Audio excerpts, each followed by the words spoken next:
Ethical Perspectives on the News is produced by the Interreligious Council of Linn County, which is solely responsible for its content. The views and opinions expressed on this program do not necessarily reflect those of the staff and management of KCRG TV9. Good morning and welcome to Ethical Perspectives on the News. My name is Diehl. I'm the current president of the Interreligious Council of Linn County. On this morning's show, we're going to be discussing the topic, solving Cedar Rapids' housing problem.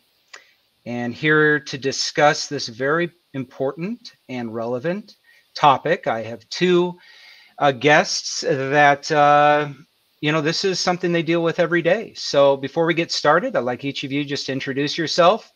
Tell us why this particular topic is important to you.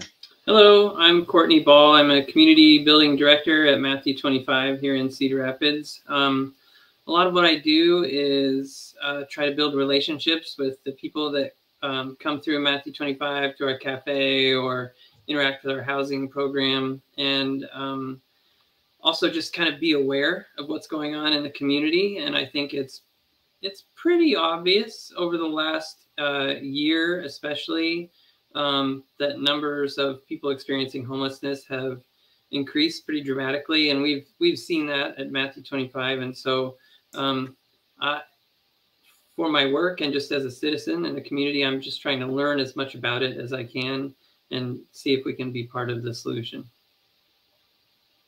Thank you.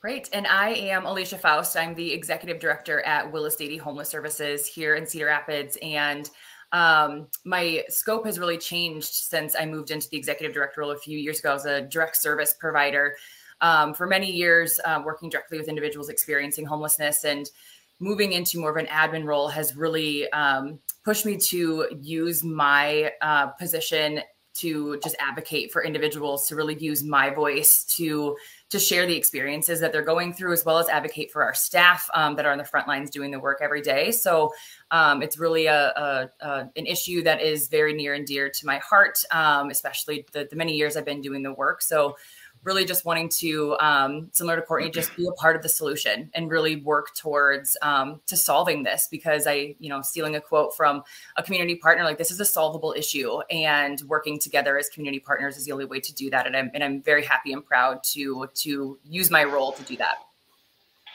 Well, thank you both. I agree. I think it is a solvable problem. It's a complex one, and certainly Cedar Rapids isn't the only city in the United States, right, that's dealing with it. But let's talk about that. I've read some statistics that, prior to COVID, looking at, kind of the counts before then versus today, that the number of people in Cedar Rapids experiencing homelessness has increased by nearly 600%. And again, I don't know if Cedar Rapids is an outlier there, but could you talk about, the increased numbers, and then a little bit of what you think is driving those increases? Either one of you can jump in on that one. I can share from Willis Dady's perspective as, one of the homeless service providers here in Cedar Rapids. We're definitely seeing that increase, and I don't believe that we're isolated to what is going on in the broader communities. It's definitely a systemic issue that has just worsened through the pandemic and inflation. Derecho that hit Cedar Rapids didn't help the situation. So definitely seeing that increase. We are, in comparison with, say, Des Moines or, Polk County, for example, we're right around the same number of individuals experiencing homelessness per, 10,000 individuals in that population. So definitely not an outlier that we're seeing. We're, as a community, really working to focus on what those solutions are. The data and the numbers are really scary and can really scare individuals who aren't familiar with this world and what the work that we're doing on a regular basis. We joke a lot that it's like another language that we speak here, just like anywhere else in any other field. So we're definitely working towards those solutions and really trying to focus on the broader community being a part of those solutions instead of just falling on the nonprofits doing the work or the individuals experiencing homelessness themselves. Yeah, I looked at some of the same numbers as Alicia has talked about, and it's also just, you see it, right, when you're driving down the street, or the number of people that have come into our cafe at Matthew 25, seeking a free meal has gone up dramatically. And, it's a place where people can come in. It's not that there's anything wrong with like typical free lunch programs, but it's a little more upscale and, tries to be a place of hospitality and offering people dignity. And I just, I think that whatever we do, as we look at this issue, we need to always remember that these are people and that they deserve respect and dignity, no matter how we try to tackle this issue. I think that's just a lot of people want to blame or kind of say, I wish we didn't have to deal with this, but it's people, it's our neighbors. And so always trying to keep that in mind is important. I was going to shout out, I really appreciate that perspective, Courtney, especially kind of sharing, that the individuals that are experiencing homelessness, and especially those that are unhoused in the community, they are our neighbors. They are part of the Cedar Rapids and Linn County community. There's a lot of assumptions that individuals are coming to Cedar Rapids from other communities, which we're not seeing, and we're not having the data to back that up. We've been working with the Institute for Community Alliances, who houses our homeless database system, to really kind of hone in on that information. And these folks really are the individuals that are here in Cedar Rapids and in Linn County that have fallen on difficult times, that are just really struggling with their housing stability and reaching out for those services. We are very lucky in Cedar Rapids that we have a wealth of nonprofits overall. I was very impressed when I came down to Cedar Rapids about 7 years ago, just to see how collaborative folks are within the nonprofit community in a genuine way. That's one thing that I'm very proud of, to be a part of the nonprofit community and partnering with agencies like Matthew 25. Our leadership team has our leadership meetings at Groundswell every other week. We love supporting the other nonprofits and supporting the work that Matthew 25 does, as they're serving so many of the individuals that we are as well. Yeah, that raises a good point. I mean, I think some people look at this and say, well, this is a problem that nonprofits should solve, or churches should solve, or the individuals or families or the government. What's your thought on that? Is the government that has to step in, the local government, the city, state, federal? Is it all the nonprofits working together, a combination of everything? What's the sweet spot when it comes to organizations of what I just mentioned coming together? Well, I think personally, the only way we're going to tackle this is to look at it the way that we've looked at other crises in Cedar Rapids, like the flood or the derecho, and realize that this is kind of an all hands on deck situation, where it's not up to just one group or the other to get involved. It's up to all of us to be part of it. Yeah, absolutely. I would echo again everything that Courtney's saying. It's definitely it's more of a holistic approach than one entity has the capacity to take on. It's really going to take everyone seeing the stake that they have in this crisis to be able to make any positive changes moving forward, and how, even if you don't know anybody experiencing homelessness, it's never touched your family, you don't have anyone working in the field, you don't see it on a regular basis, it's still something that is going to impact the broader community, which means that it's going to take, as Courtney said, that all-in approach for everyone to be invested in the long-term solutions to this current issue. Yeah, and certainly, this has been an issue and continues to be an issue in many of our larger cities. San Francisco, Los Angeles, those always are kind of, in Seattle, those are your big ones that you always hear about, and they've been dealing with it for decades. Let me ask you this: what makes this problem particularly complex? I guess I would say, speaking for what we're seeing there, as you had said, there are just so many complexities that come with it. And, there's no one reason that somebody becomes homeless. There's no one reason that, not one barrier that folks have. It just is it's really a continuum of things that are happening for an individual. It can be those small things that stack up that lead to a housing crisis. There are a lot of stats that, how many % of individuals are one paycheck away from becoming homeless. And that's the reality. And I think we definitely saw that happen during the pandemic and then during the derecho. So really just having that wraparound service of being able to provide a lot of different things. So we have a lot of the stigma or the Hollywood portrayal of individuals experiencing homelessness is that they are, that they're struggling with drug addiction, or they are struggling with a mental health diagnosis or a physical or chronic health condition. And although we definitely see folks that are struggling with those things, less than 20% of the individuals served by Willis Dady last fiscal year had disclosed any of those diagnoses. So it's definitely a lot of those different factors that are going to play into someone's experience, as well as, what is their current income situation. So Willis Dady operates an employment program just working to improve and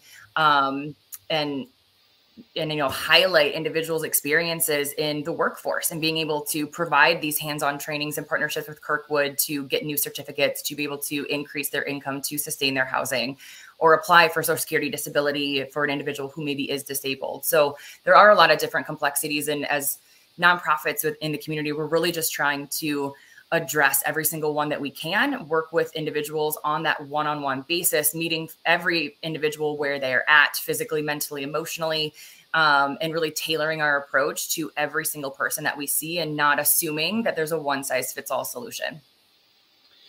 One thing I want to add is regarding local versus national situations. I think we are part of a national trend, but that can't be sort of the answer to this, that, well, everybody's going through this, I guess we'll go through it too.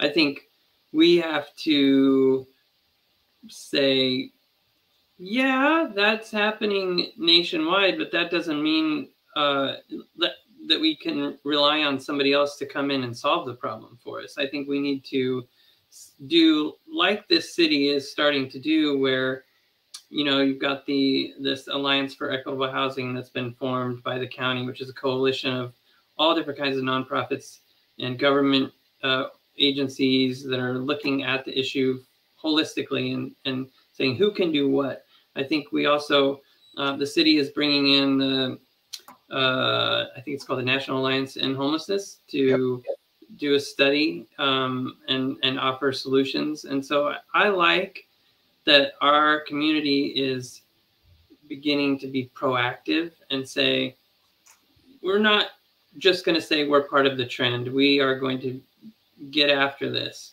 right now. Yeah, so definitely trying to be solved from, it seems like, multiple angles. Playing the devil's advocate right here for a second, is you inevitably get into conversations with people about, why they see so many people experiencing homelessness. As already mentioned, there's assumptions that are made, stereotypes, criticism, how people approach it. If somebody does give the criticism that, well, by continuing to offer these services, meals, etc., you're kind of accommodating their lifestyle and making it more comfortable, and people that are experiencing homelessness will gravitate towards cities that have more, make it easier to let's call it live on the streets. If you hear that criticism or critique, which I'm sure you have, what's your response to that? Initially, my response is, spend a day with our street outreach team, going to encampments and see the way that individuals experiencing literal homelessness and sleeping unsheltered living, because it's not the least bit comfortable. We definitely work really hard in our street outreach program and across other organizations providing this service to simply meet the basic needs of individuals that are sleeping unsheltered. So looking at getting water, getting 3 meals a day, showers, laundry, anything else that they may need, the the difficulties surrounding getting vital documents such as their birth certificate or photo ID can be a really, really tricky situation when you don't have a permanent address for your mail to come. So really just trying to navigate all of those things.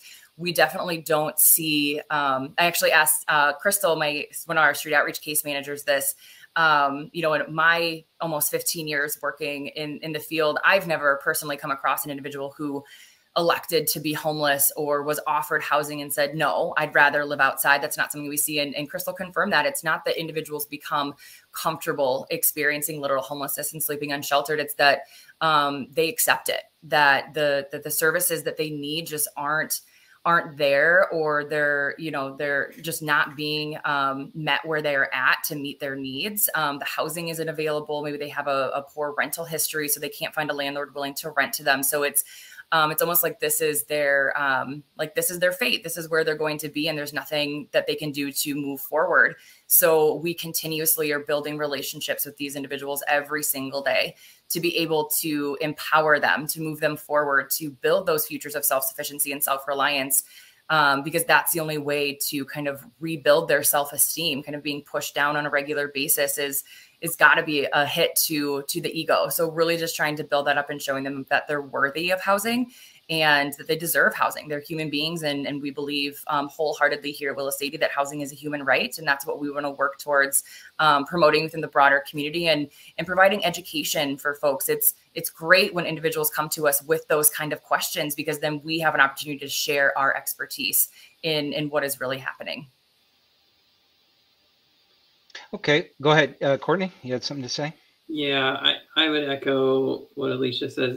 That, like, nobody wants to be homeless. I mean, I can see a little bit of the logic of that question, you know, but if you're looking at like reality, real people's lives, that's just not how people are. People aren't so lazy that they would rather sleep on the street or, you know, get by on the bare minimum of survival. People want to thrive, and housing is something that helps people thrive. I think we got to stop looking at housing as a reward for success and instead look at it as something that sets people up for success.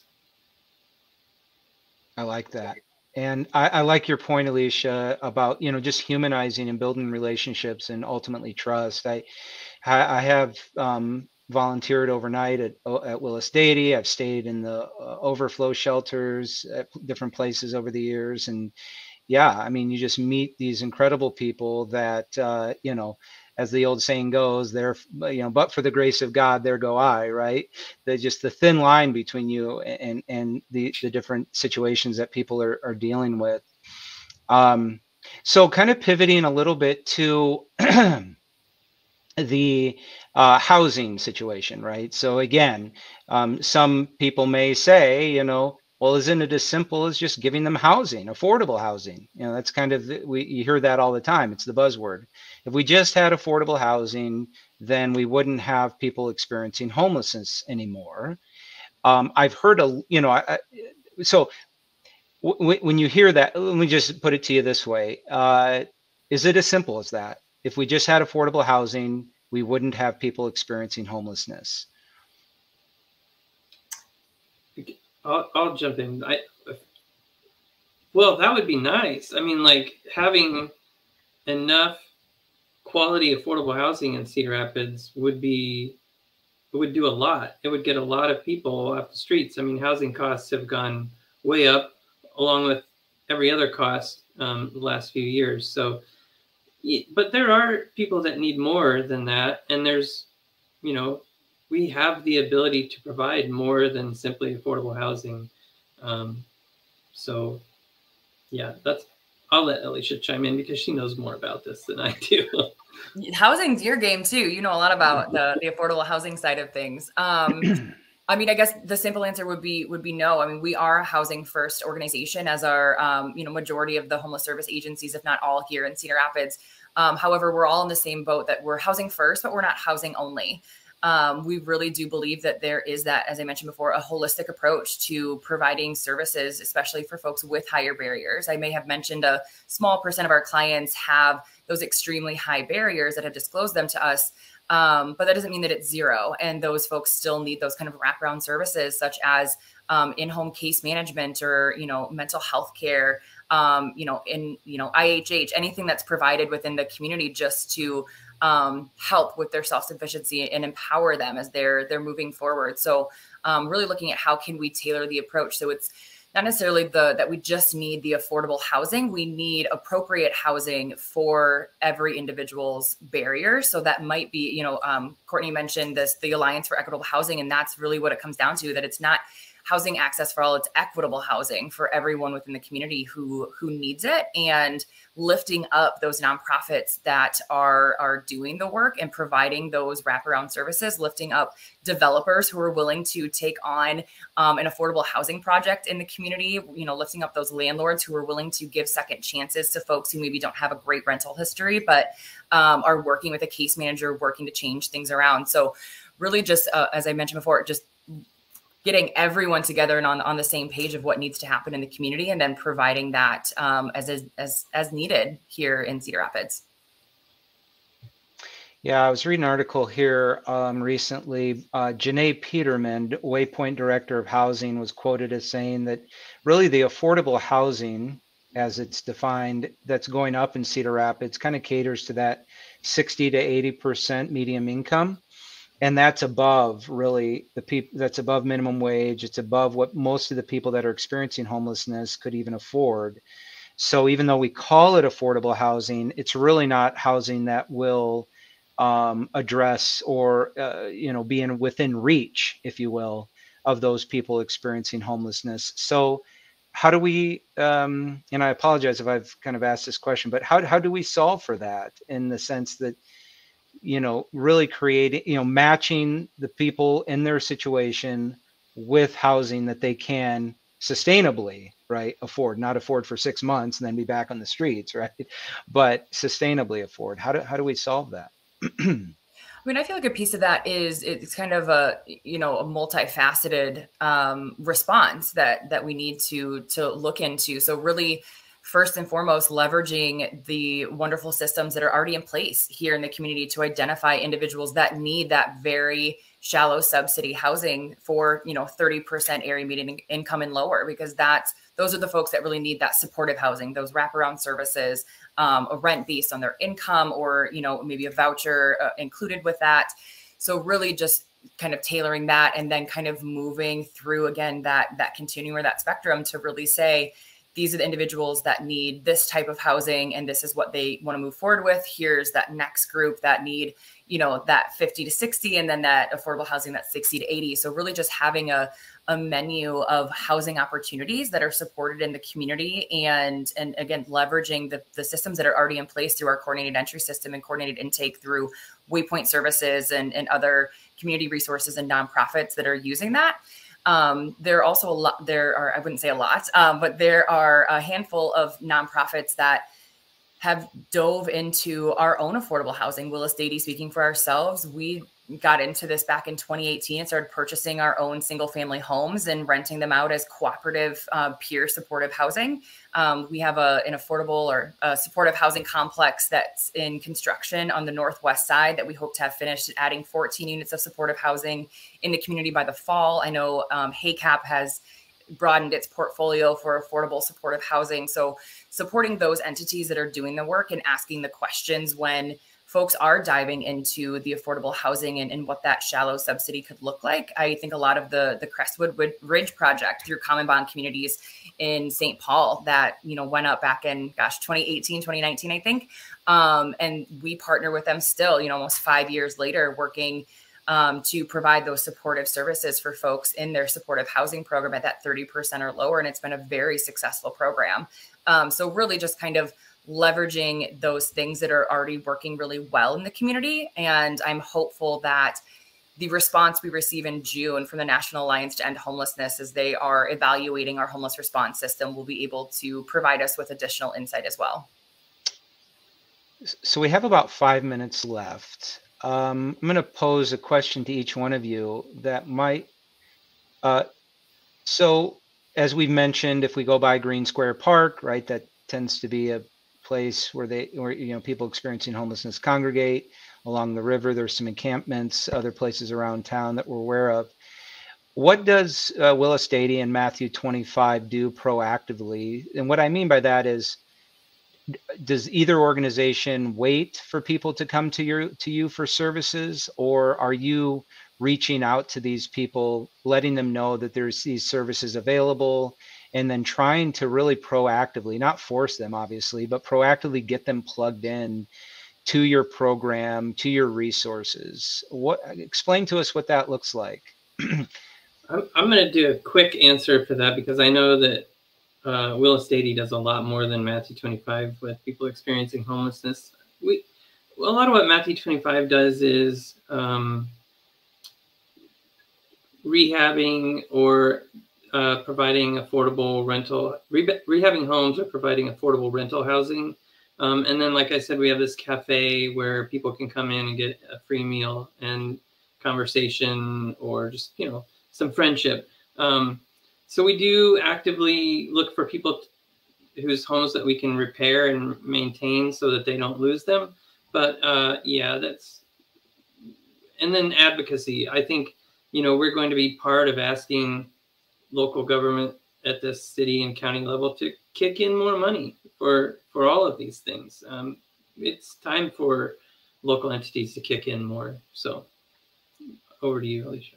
Yeah. So, I mean, as for Willis Dady, we're consistently working upstream to keep individuals from entering the homeless system entirely, the literal homeless system entirely. So we operate a prevention program partnered with multiple nonprofits, especially during the COVID-19 pandemic, to put out hundreds of thousands of dollars in rental assistance to keep individuals in their housing.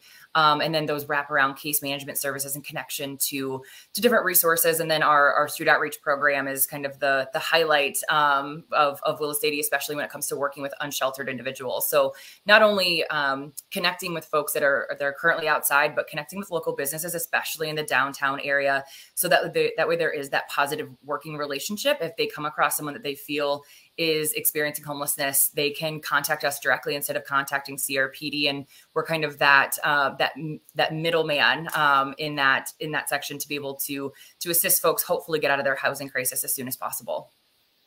Thank you both. Yeah, and you do great work. So we just have a very short couple minutes left. So my last question is this, really. For people that don't deal with this every day and they just drive down 3rd Avenue and they see the people, or they see, and they have just assumptions going through their head, what's one thing, dealing with it every day, that would be a surprise to somebody that doesn't deal with this every day? I think it's that these people are not scary, right? Like, they're just people, and they're in difficult situations, and you can relate to them if you want to. Yeah, I would say that taking the time to intentionally hear the enriching stories and experiences that folks have from every walk of life really humanizes the experience, and being able to make that human level and personal connection with an individual who you assume is very different than you, and being able to find that is really beautiful. Well, again, thank you both for all the great work that you do. I mean, it's just amazing. And so thank you so much. No, there's a lot of work ahead of us. We appreciate you taking some time this morning and talking about this very important issue to our community. So to our viewers at home, thank you for watching. Hope you have a great Sunday. Take care now.